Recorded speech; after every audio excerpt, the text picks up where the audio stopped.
Oh, hey, I'm so glad you're here. Welcome to the Efficiency Bitch podcast. I'm your host, Melissa Leone. This podcast is dedicated to all the women out there who are aspiring to have a career while raising a family. And bitch? Well, that's more than a name and even an attitude. We use it as an acronym. It's for bank, inbox, time, connection, and harmony. Each episode is labeled according to the correct topic so that you can efficiently find the topic that you're looking for. I'm here to tell you, you can have your cake and eat it too. The trick is finding efficient ways to get through the have-tos so that you can make room for your best life. I can show you how. Let's get started. Hey, welcome to the Efficiency Bitch podcast. I'm your host, Melissa Leone. I have a solo episode today that I've been thinking about for the last several days, and it's going to be one of those that talks a little bit about time, a little bit about inbox, a lot about harmony and connection. And I want to tell a little story to go with it. So I have 3 children, if you've been listening for a while, you know, they're 8, 10, and 12. And for the beginning of their lives, I worked for Four Seasons Hotels as a luxury hospitality company, and I traveled a lot. I was doing 200,000 airline miles a year. I was PTO president. I was Girl Scout troop leader. I was doing all the crazy things with 2 toddlers and an infant, doing all the things. And I hit a point in 2019 where I thought I was falling apart inside. I was miserable. I looked like I had it all together, and everybody around me thought, wow, how does she do all that stuff? And it was burning me out pretty bad. And my husband and I had this giant fight where I, lost my temper multiple times and just said, I need help. This isn't working. How can we make this better? And what we started to do was we wrote a list. And if you've read my book, you've heard this story. We wrote a list, an exhaustive list, at least I did, that told him every single thing I had to do every single day just to keep our house moving. And it wasn't the big stuff that got to me. It was the little stuff. It was remembering to go to the mailbox, right? We have like the community mailboxes that are not right in front of my house. Remembering to do that, or remembering to put gas in the car, or taking the kids to and from school every day, twice a day, 2 different schools, daycare and elementary at the time. And then if there was sports, or remembering birthday party gifts, and, remembering the school supplies that the teacher said they needed the night before, all of those little things that just, if you're a working mom, you're nodding and thinking, yeah, I know exactly what that's about. So I was there. I was having all of those big emotions, and I wrote all of it down, and I said, I need help with this. And so he took a large portion of the tasks, and I kept a large portion of the tasks. And our kids were too little at the time to take on any of their own.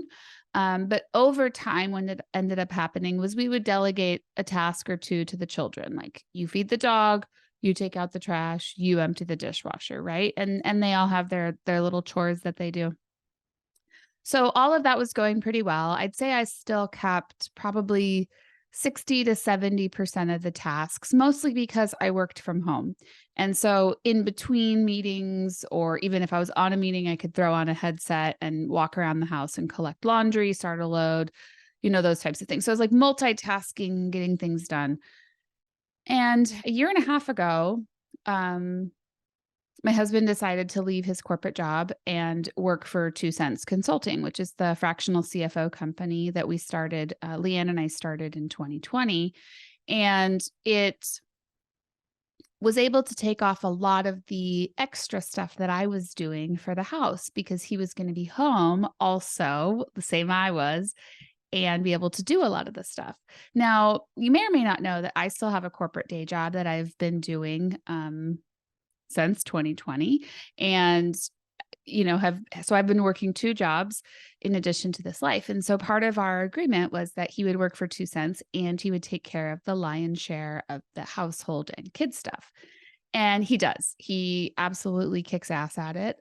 Just today, he had to go buy 3 gifts for birthday parties and, go to the post office box and do all of the little errands that are for life, in addition to he does the laundry and the cooking and all the things. And I noticed the other day that I have stopped thinking about those tasks. And it was the first time that I recognized that that stuff is off my list. It's literally not in my brain anymore. I don't remember that the dishwasher needs to be emptied. I don't remember that somebody needs to put gas in the car because I almost never drive it. It seems so silly to say because that stuff used to be on my brain, in my head, like on my to-do list, waking me up in the middle of the night, like all the time. And it just doesn't anymore. And I started really thinking back to that fight when I got so mad at him. And I remember saying to him, how do you not know this stuff needs to be done? How do you not know these items are there, right? Like you get the same emails from the school, or you live in this house and you know about laundry and washing towels and washing sheets and, the fight. But I wanted to share that now I get it. I totally get it. When it's not on your daily routine, you cannot see it, you cannot remember it as frequently as you do when it's part of your daily routine.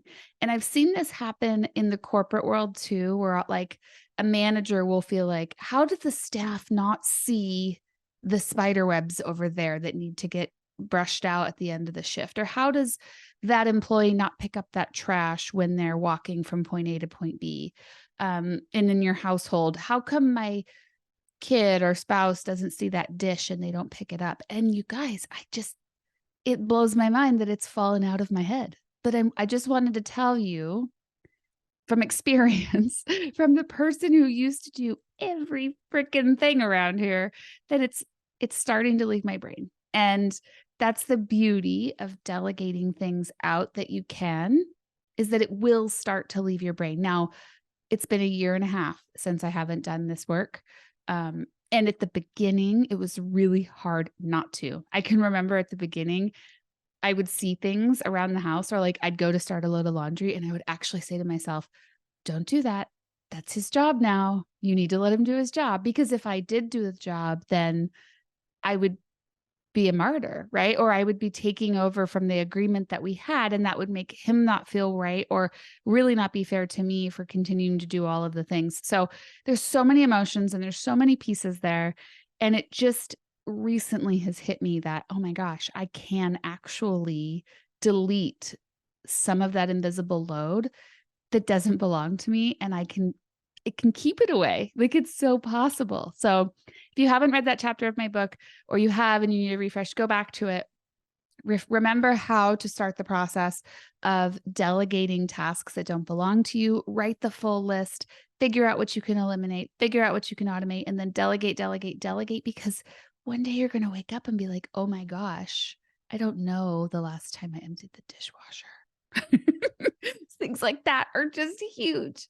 So I wanted to share that with you today. Hopefully it made you laugh a little. I hope that you understand that that life is all about a journey, right? And you can't let all of those tasks bury you. It's so easy to let them just absolutely take over your life, but start to delegate them one by one. And very, very soon you won't remember that you have to do them in the first place because it's someone else's problem. If you're new around here, I'm so glad you came. Make sure you hit the subscribe button so you don't miss next week's episode. If you've been around a while, I'm so glad you came back and that you're part of the Beehive. Until next week, I'm your host, Melissa Leo. See ya. Well, that wraps it up. Thank you so much for listening. If you're new around here, please be sure to leave us a review on any podcast platform you're listening to.